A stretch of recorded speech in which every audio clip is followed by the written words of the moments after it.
Coming up next, grab your time machine and ride along as we visit Atlanta, Illinois, then and now. The town is making big waves on the old Route 66 circuit as they have returned most of their downtown to its heyday glory. We'll look back at what they were up to in 2004 and how things have progressed today. Then it's off to Perrysville, Indiana for a visit to the Skinner Farm, where buildings in danger of being torn down find new homes. That's just ahead on Heartland Highway, so don't go away.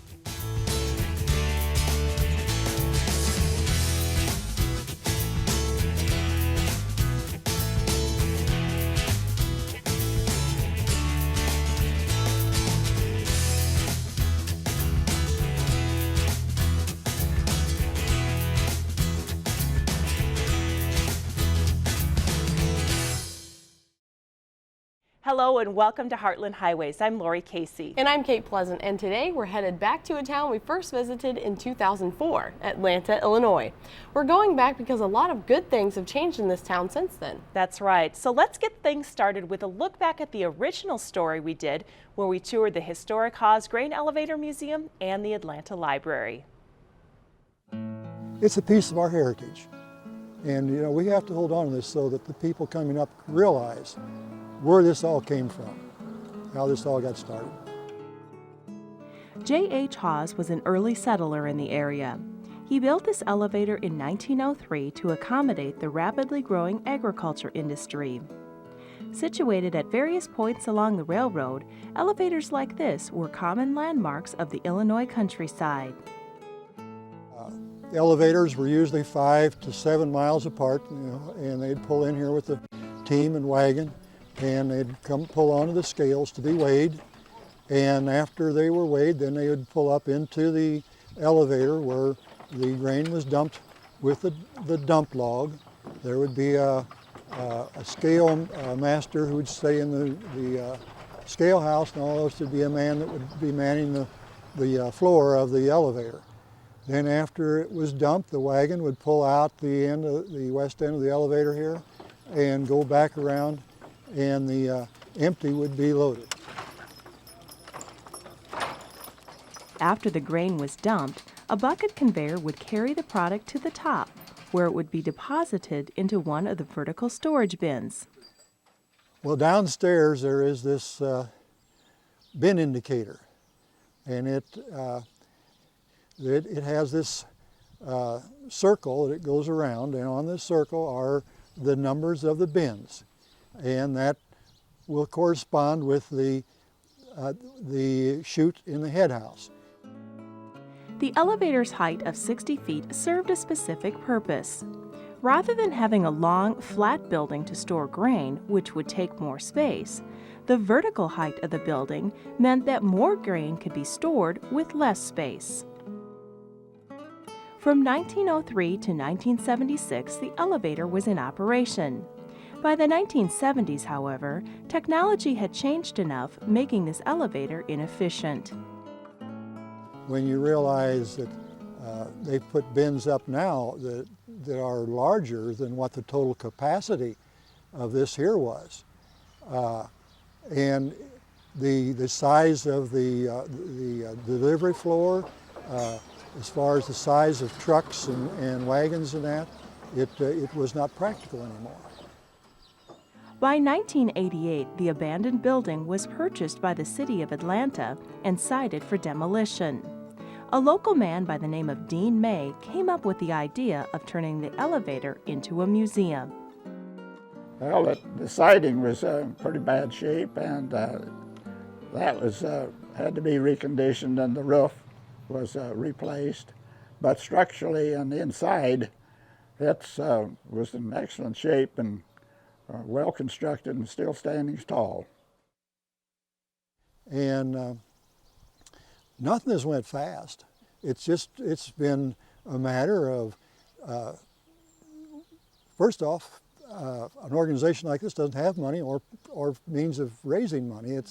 It's donations and grants and what have you. But it would take until 1999 before the site was officially open to the public.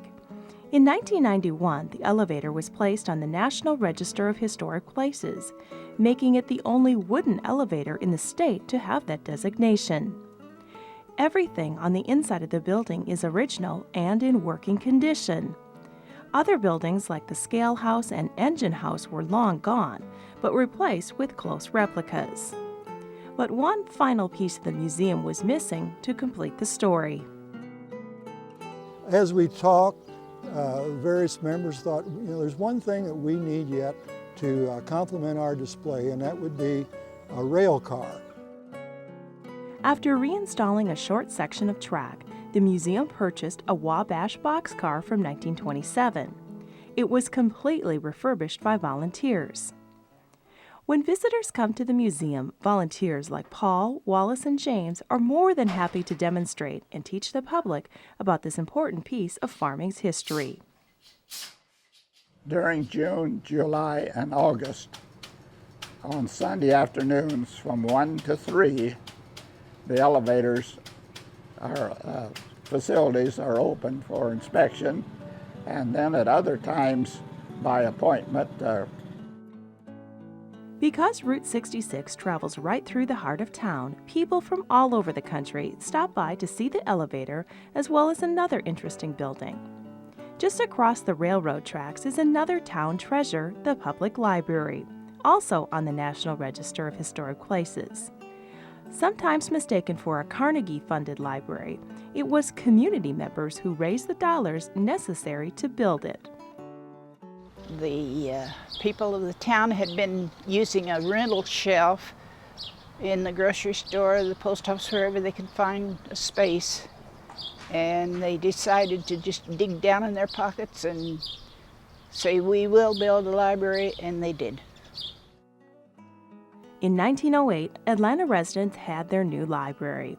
The octagonal-shaped design is one of few in Illinois. Much of the original detail, both inside and out, remains.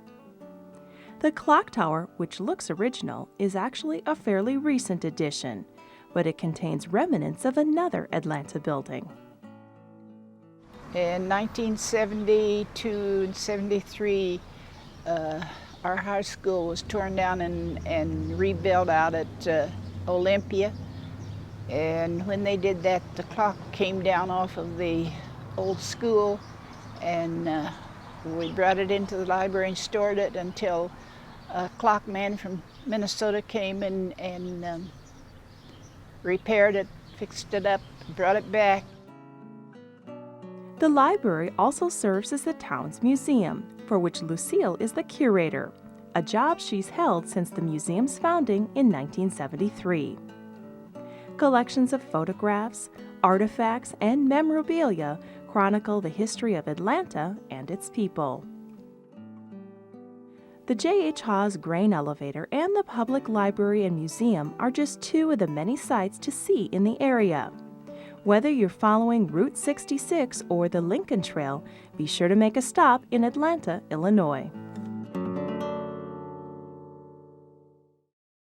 While on a trip to Route 66 in the summer of 2012, I happened to stop in Atlanta again, not realizing just how much the town had changed since my first visit in '04. Now, there have been many positive and exciting developments in town that are bringing tourists from all over the world. Take a look for yourself. Take a prime location along Route 66, a smiling face on a water tower, some historic buildings and museums, a big statue, and a community looking to promote economic development. And what do you get? Atlanta, Illinois. Well, you have to find what it is you got to sell, okay? And what we've got to sell is, first thing was Route 66. So now you start taking that and saying, what can we do with Route 66? What did it look like? What did it bring? And we've tried to change that experience from a drive-through experience to a walk-in experience. We had this idea that rather than just institute another museum or put up another interpretive panel along the roadside that said, oh, this is what used to be here and here's how it used to be, what we wanted to focus on instead was, We think people want to drive along Route 66 and actually experience things the way it used to be done back in the heyday of the route. With an original alignment of Route 66 going right through downtown, people in the community knew they had something to draw people in, but they also realized they needed more. In 2004, this building was placed on the National Register of Historic Places, and from that point on, things started happening in Atlanta.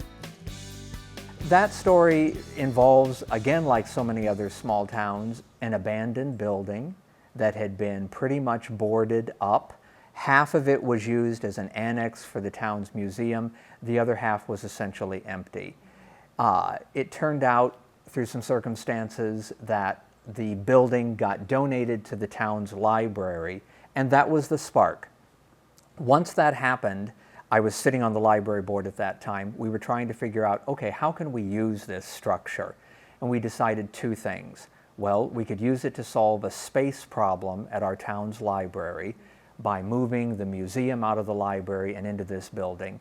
But even more importantly, we knew that back in the 1930s, there was a small cafe there called the Palms Grill Cafe that was very popular, ran from about 1934 until the late 60s.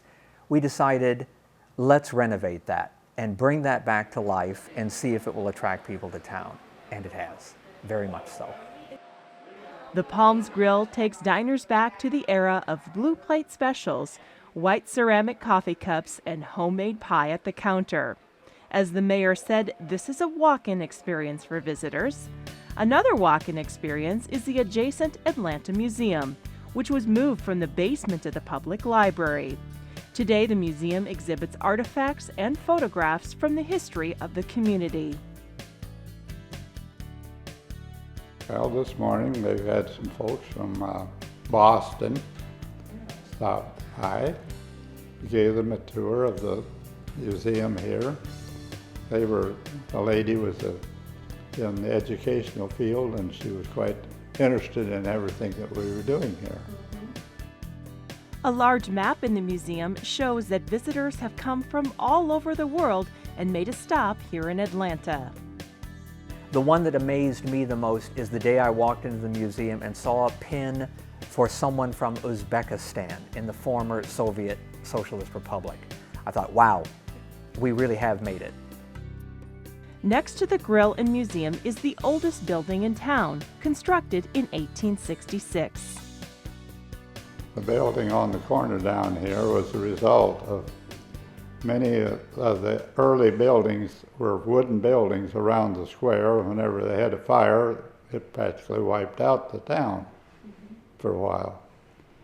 So they decided they needed to put in brick buildings, and the first brick building is the one on the corner down here. It was originally built to house commercial space downstairs, grocery stores, hardware stores, dry goods store over the years, but upstairs was always the Masonic Lodge Hall. So from 1867 on until just about 5 years ago, that's where the Masonic Lodge met. So it has a real history in town too. The great details along this whole street are the front facade windows. This is not only Route 66 in front of the building, but in town it's referred to as Arch Street. So thus you have all of these nice arched windows along most of the facades here. So that was one of the best features to bring back for the building. Today, the building is home to Teleologic Learning Systems, which renovated and restored the building. Along with other structures, this building is a designated Atlanta landmark. Another feature you can't miss are several large-scale murals, created by a group of professional sign painters known as the Wall Dogs. And we were one of the first projects that they did in Illinois. We were contacted by them. They said, oh, we'd like to do a project somewhere along Route 66. So we invited them, and they actually came 2 different summers and painted the murals that you now see downtown. And I think total there are about 9 murals that they did for us. One popular stop for visitors is to have your photo taken next to Atlanta's tallest resident. The Bunyan statue, as he is officially known, or people refer to him as Tall Paul, came to us about 6 years ago. He was originally located at a hot dog stand on Route 66 up in Cicero, Illinois. And when that hot dog stand went out of business, the owners were going to get rid of the Bunyan Giant. Well, he was very well known along Route 66. He was considered an icon. They actually put him on eBay and were offered thousands of dollars for that statue. We, the town, and the Illinois Route 66 Association stepped in and contacted the family and said, oh, please, don't sell him, because he was going to go out of state, and we did not want to lose him. We said, if we find a home for him here in town, will you give him to that town if they promise to take care of him? Well, the family very graciously agreed, and he's now been with us welcoming people to Atlanta for about 6 years. Other places to check out in town include Arch Street Artisans, where you can buy locally made arts and crafts. Route 66 Memories is the personal collection of Mike Evans, who was just looking for a building to store his things. Now his collection is more like a museum, so if the doors open, you're welcome to stop in and take a look around. While not necessarily a tourist stop, the Atlanta Country Market is like taking a step back in time. It is not Walmart or Kroger or anything else like that. It is very much a throwback to the 1950s. You walk in and there are 4 aisles, 1 cash register, and the best part, there is still a real meat counter with a butcher in the back who will slice off 2 slices of bologna if that's all you want. There have also been some changes over at the Hawes Grain Elevator Museum. It, like so many other things in town, is run by volunteers, so we were only able to keep it open with someone manning it to give tours Sunday afternoons during the summer. So we came up with this idea to write a grant that would allow us to put in place a self-guided walking interpretation tour of the grounds. So now anybody who stops anytime, any day, can go over to the elevator, and they'll go from a series of stations at each of the buildings or attractions over there, and there'll be a large interpretive panel that tells them about what they're seeing. And even better, if they have a smartphone with them, they can call up a URL, and there will be an audio recording that takes them back in time. We have characters portraying farmers who came to the elevator back in the 1920s, and they'll get that experience as part of the tour too. So it's a really nice way to make it available 24/7 instead of just on the weekends. The same type of interactive panels can be found at Route 66 Park. I came back to the farm and started farming, and the war came along. So I decided I would go over and... This project, which started back in 2004, is having an impact, not only on the number of people who visit, but also on the local economy. We have taken a look from 2008, 2009, 2010, 2011, and here we are in 2012, that we're comparing by month our sales tax revenue that have been generated because of what we have done, and it's grown by better than 43% in that time span. So it's all attributable to what we have done, what residents have done to help get this where it's at. And there's more on the horizon for Atlanta. Since you have the opportunity now to come and experience what it would have been like to eat at a small town cafe in the 1930s on Route 66, we decided we really need some place for you to spend the night. So we are currently in the process of renovating a building, a house in town that actually used to be a rooming house back in the 1940s. So our goal is by next summer to have open a place where you can come and experience what it would have been like to spend the night along Route 66 before there were motels. Because when it first opened in 1926, there were no motels along Route 66, and you either had to tent, stay at a tourist cabin, or stay at a rooming house. So that's what we're going to offer people next, and that's the latest project. With the help and vision of local residents, Atlanta has made a comeback, and now they're sharing their experiences with other small towns. What I say is, get involved with some form of strategic planning. Learn what that is. Learn how to come up with a vision for your town, and then how to go about setting goals and how to write plans to achieve those goals. and then work your plan. We've taken advantage of what we have, we've built on it, and now they're coming back. So Midwestern USA Route 66 is alive and well in Atlanta.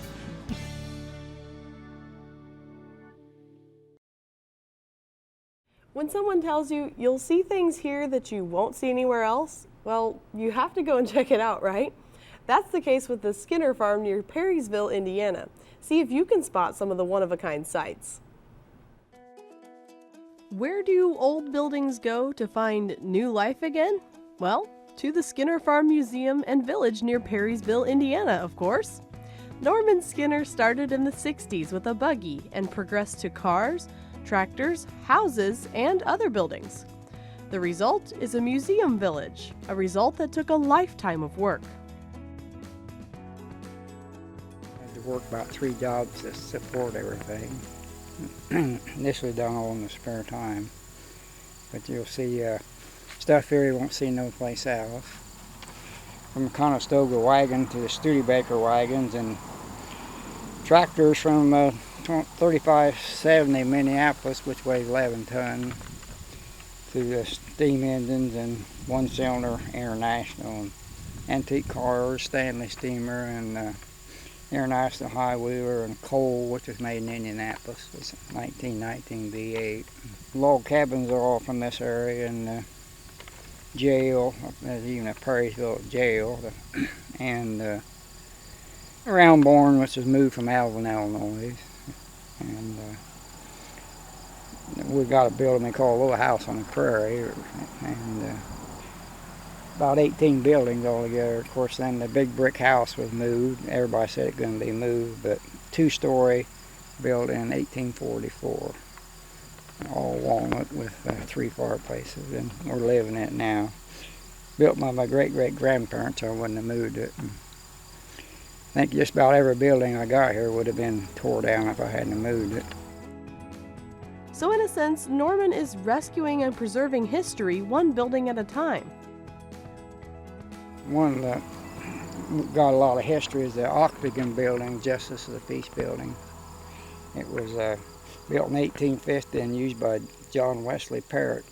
He was a Methodist circuit rider and settled in Newport and rode horseback over Indiana, and then this was his office from 1850 to 1910. He died in 1911. Married 441 couples in it. It was in the county seat at Newport, Indiana. Like the Octagon Building, many of the structures are in danger of being torn down when Norman acquires them. Most of them are donated and still require some restoration work when Norman gets them home. But sometimes the hardest part is just getting the buildings moved. Well, things just keep showing up. I say I don't find them, they find me. And like I say, nobody else seemed to want them. So once you learn how to do it, you learn as you go. And 3 of them I had professionally moved, but all the rest I moved myself. The house on the property was another difficult move. Built in 1844. All handmade brick, and everybody said they couldn't move it, but they've done a wonderful job. And there's another one hooked on the back was a tavern in Perrysville. It's all hand-hewed, fastened together with wooden pins, and part of the Underground Railroad, a trapdoor in the ceiling. There's also a blacksmith shop, covered bridge, and a few log cabins on the farm. Norman says he finds out about the buildings mostly by word of mouth. I used to work on a county highway one time for 5 years. Of course, I know every building on the road, and word of mouth, always somebody telling me something. Norman says once he started moving buildings, word spread and helped him build up to the 18 structures he has today. Something else he has at the farm is an annual steam and gas engine show. Other people bring tractors and steam engines, and we thrash and run a sawmill and plow and other demonstrations. This year we had a team of horses, and they worked in the field and actually ran a horsepower baler where you have to take the wheels off and it sits on the ground. The horses step over the wooden part that's moved back and forth. As Norman always says, you'll see things at the Skinner Farm Museum and Village that you won't see anywhere else. And preserving that history is what it's all about for him. Like I said, you always got something to do whether you want to or not. And it's just saving something for the next generation, I guess. All you really get out is a satisfaction, I guess, of showing it to people. I also have a S-Hill covered bridge from Universal, Indiana stored out here to try to get up someday. It's 120 foot with arches. So no rest for the wicked. So you're not done? No, we'll never be done. That wraps up our adventures for this week's show. Now, Kate, I thought it was fun to go back to Atlanta and see not only the town, but some of the people that we met back in 2004. That's right. Paul Adams, who's featured in both stories, is now in his 90s and is still active in the history of the town. That's great. Well, we're out of time. We hope you'll join us next week. Until then, you can watch our shows online at youtube.com/WEIU TV. Back to a town we first visited back in 2004. Really? Out of my shot, woman. I want to be in the shot. That wraps our adventures. That wraps our adventure. Here's Perrysville, Here's Indiana. Perrysville. See if you can spot one of a kind sights. Yeah. That wraps our adventure. Sorry. What? That wraps our adventure. God dang it. Wraps up. Try Wraps up. Wrapping it up. Wrap it up.